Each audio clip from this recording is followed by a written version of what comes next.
Today's topic, how to stop feeling self-conscious about eating in front of others.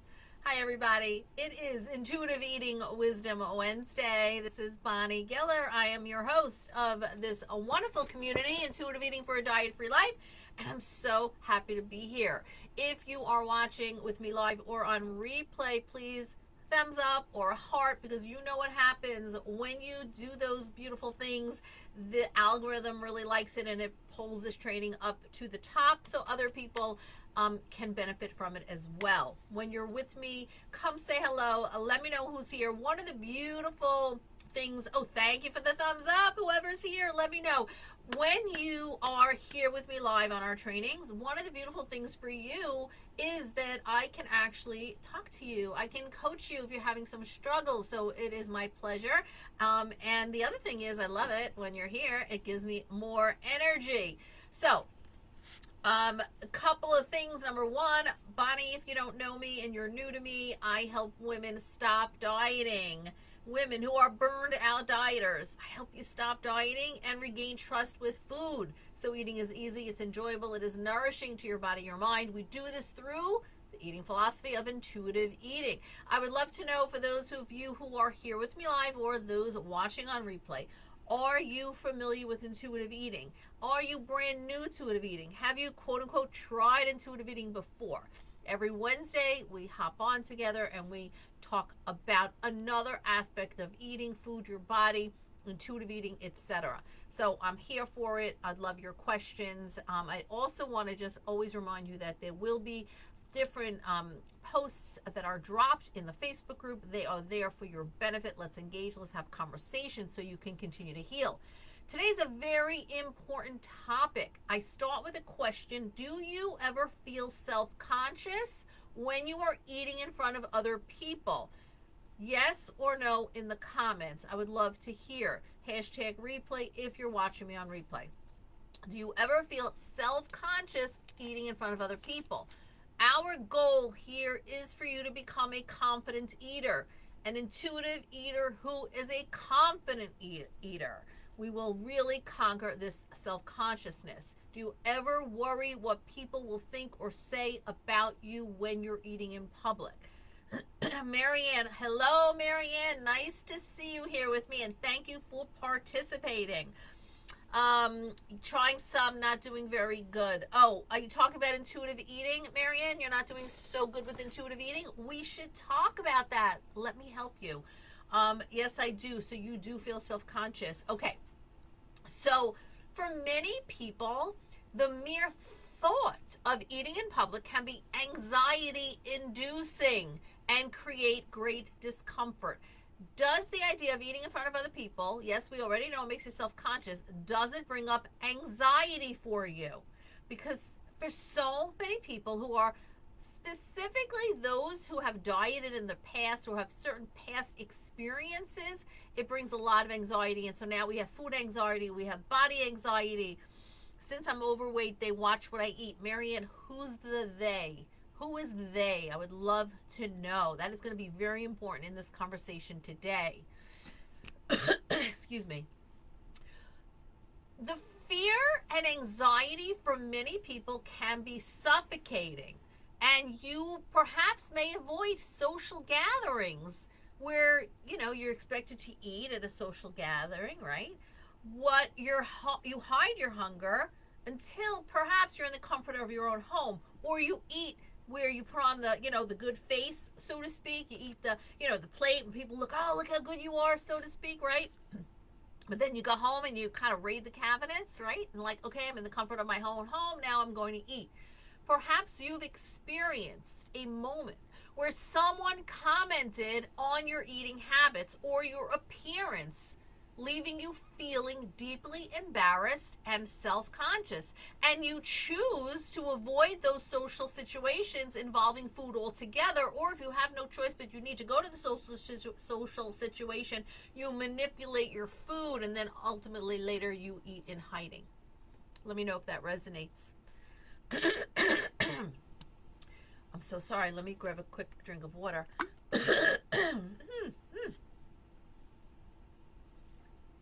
My My apologies. That is not nice. I'm so sorry.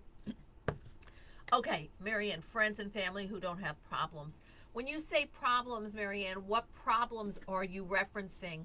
And the interesting thing will be is who is labeling these things as problems. I'd like to dig into that with you. Seems it bothers them about my weight. Why would it bother them about your weight, right? So what are the problems and why does it bother them about your weight? You see, you're lucky to be here, Marianne, because you're going to get me coaching you right here.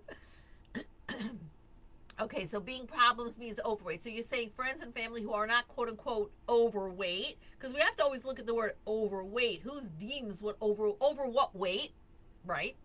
But they think you are quote unquote overweight. That's the problem. They don't have the problem, but it bothers you. It bothers them about your weight. Have they ever expressed what bothers them about your weight? You're not, what is it? Have they ever expressed that to you? So for everybody else, if any of this resonates, please know you're not alone.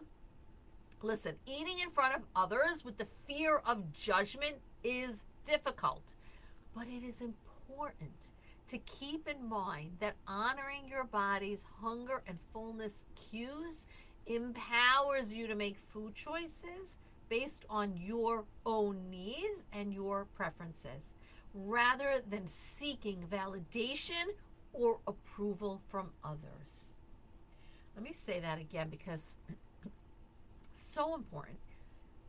I understand, I recognize, I hear you, I feel you, that eating in front of others with that fear of judgment, because they're judgmental, is very difficult.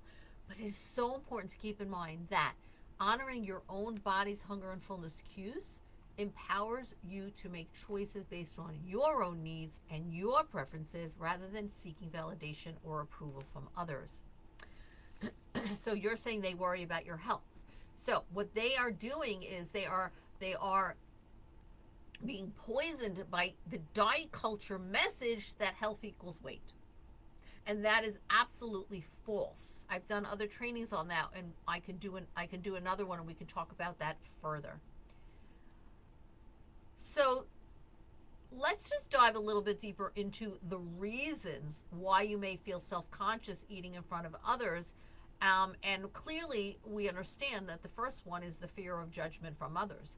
And so past experiences where someone made comments about your eating habits or your body shape, or others are commenting on their own eating or body, eating habits or their body or what they're eating, can make it very, very challenging for you to enjoy a meal in public, a meal that you want to eat without feeling like you're going to be scrutinized, without feeling judged or ashamed. Marianne says, so I quit going around them if we have a gathering which includes food. Okay. Okay, absolutely. So you are doing what I'm going to talk in another moment about, is setting boundaries. So that is terrific. That is terrific.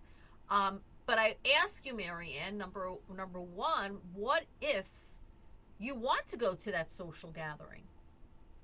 By not going, in a way, you're harming yourself. You're isolating yourself. So at the end of the day, is it the answer to avoid going to that social situation, to that social gathering, to enjoy? Because keep in mind, we want to enjoy our lives, right? Just because food is present there and there are judgmental people, do we really need to not go and enjoy ourselves? Unless, of course, it's something you don't want to do. Let me give you some examples about the fear of judgment. Example number one, you're at a restaurant or you're at with other people, and the bread basket comes to the table, right? And your friend says, oh, keep that bread basket away from me. I can't control myself. Well, you were really looking forward to having some bread, but now you're having second thoughts. Maybe I shouldn't have that bread, right? Have you ever experienced something like that? Example number two, you're out at a restaurant. The waiter comes and says, okay, let me take your order. So you order your favorite sandwich on the menu, something you were dreaming about having, like you knew this restaurant makes it so yummy. And then your friend goes in and orders a salad. So your friend ordering the salad says, well, I'm trying to be good today. Well, what do you feel about the sandwich that you ordered, right? So this fear of judgment and these past experiences absolutely will keep you feeling self-conscious because you feel judged. Number two is the perceptions of yourself.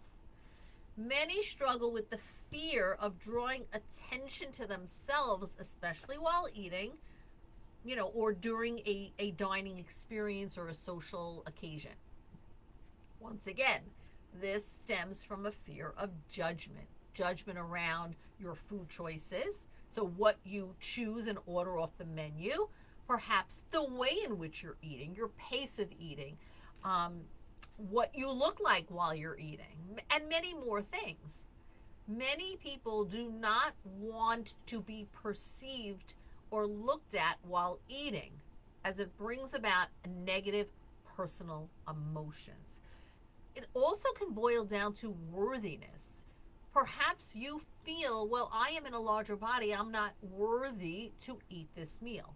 I had a client a while ago, and this was one of her things. She did not feel worthy to sit down at the dinner table to eat dinner with the family because she was in a larger body. And instead, while she was preparing the family, she would nibble and she would eat, and that would be her dinner.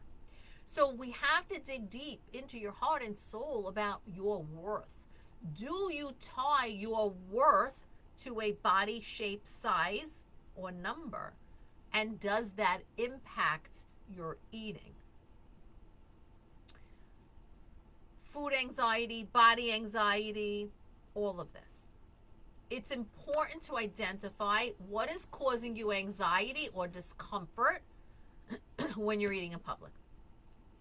Understanding the root of your anxiety or your discomfort when you eat in public is crucial for you to find effective strategies to overcome it. Now, there was somebody in the Facebook group who answered the post I did the other day about this topic. I just saw it now jumping on here. I'm going to go back and comment on it, but if I remember correctly, what causes her to have self-consciousness was comments that were made from a young child. So a lot of this stems from childhood, not just current state. What was mealtime and eating like as a child? Was your food policed? Were there comments made about how you eat, what you eat, how much you eat, you should or you shouldn't, anything related? Did you feel judged even back then? Because those thoughts, feelings, beliefs, messages carry and stay with you into adulthood unless you work on overcoming them. So how do we do this? Overcoming self-consciousness while eating in public is no easy feat. I will never say any of this is easy, but it is possible. It is absolutely possible. I wouldn't be here talking to you today. Marianne, you say guilty. Please share more about guilty. I forget the question I asked. Guilty. Guilty about what? So, some ways that we can really dig deeper and look at this and really create certain strategies is to think about your mindset. And can you reframe your mindset? Absolutely. So by recognizing and reframing unhelpful, I'll even go as far as saying damaging thoughts, that is how you can begin to change the neural pathways in your brain and decrease that self-consciousness you have. So if you have a thought that says everyone is watching me or I must eat perfectly, just gradually begin to reframe and flip these thoughts and beliefs around. Create much more rational and positive beliefs. Feel free to jot in the comments your beliefs that you have, your thoughts that you have around eating in public, and let's practice flipping those. If you're on replay, do it on replay, and I'll come back and comment. So that's number one, reframing your mindset, reframing your thoughts to things that are much more rational and positive for you. You see, we have experiences, and when we have an experience, it lays down a neural pathway in the brain. And so if we had a negative experience as a child, like someone had commented, that they were always, when they were eating, there was always a comment, and they became very self-conscious to eat in public. Well, now they laid that pathway down in the brain. So now every time they think about eating in public, their brain goes like that, right? Oh no, I'm self-conscious. I feel judged.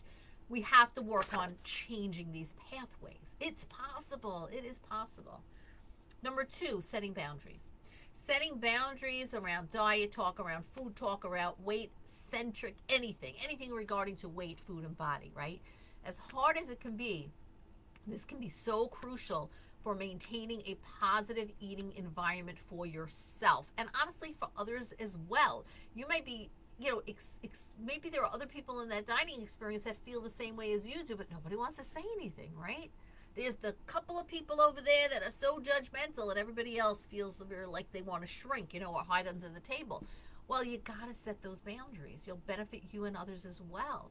Whether you respectfully ask these people not to discuss weight, diet, judgment around food, or anything, or again, declining certain invitations if you need to, but I typically prefer that you don't do that because then you're socially isolating yourself and you are really impacting your enjoyment of life. So really setting that boundary with others is crucial. And 3, social support. Seeking support from others. People who understand, not the family and friends who are telling you, Marianne, that no, you're quote unquote overweight, you got to be healthy, who really have no idea what they're talking about. Because diet culture has hijacked the word health to mean weight loss. And the problem with that is dieting, which is intentional restriction for the purpose of shrinking your body and losing weight, is not a sustainable approach to improving your health. There are other ways you can improve your health without focusing on weight loss as the be all end all. That is so very important. So finding friends or family or a therapist or a coach or someone that can support you through this is instrumental in helping you to overcome self-consciousness for eating in public, okay? So when you talk openly about your feelings and experiences with people that you know are there in your corner, that are not judgmental, that don't have a hidden agenda, it provides validation for you, it provides understanding, and it provides you with practical advice and strategies to navigate these social dining experiences with greater ease and greater confidence. Overcoming self-consciousness while eating in public is a process that requires patience, persistence, I'll say perseverance, and self-compassion. Oh, self-compassion is a whole nother topic that we'll have to dig into at some point.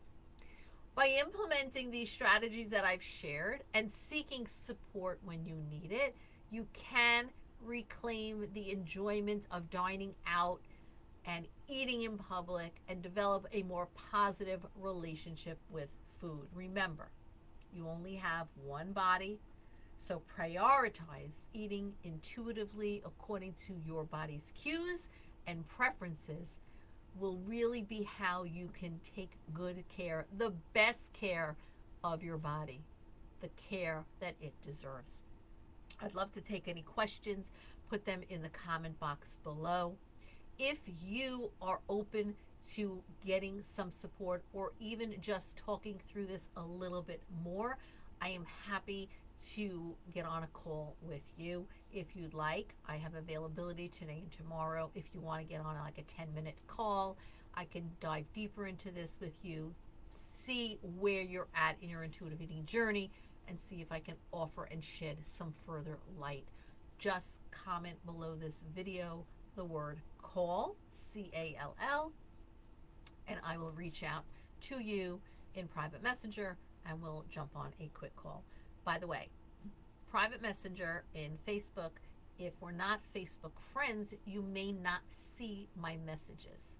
So please request to be Facebook friends with me. I'll accept, or I might have requested to be Facebook friends with you. If you can go look at your friend request and accept it, and this way we can have some personal conversation over in the DMs, the private message thread in your inbox. And then if we feel that you want to jump on a quick 10-minute call, I'm happy to do that for you at no charge.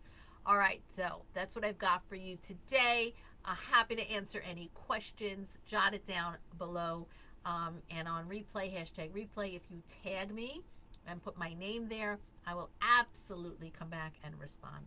Oh, Marianne, let's see. I had lost about 40 pounds a few years ago. It took about 4 years to put it back on, and all I hear is, you look so good, then you need to do that again. So damaging. I am sending you a hug. I feel we have to learn how to talk to those people. You want to have a call? Yeah, Marianne. I'm going to jump into your private message in just a moment when we get off of here. And let's jump on a quick call and let me see how I can offer some value and help you, okay?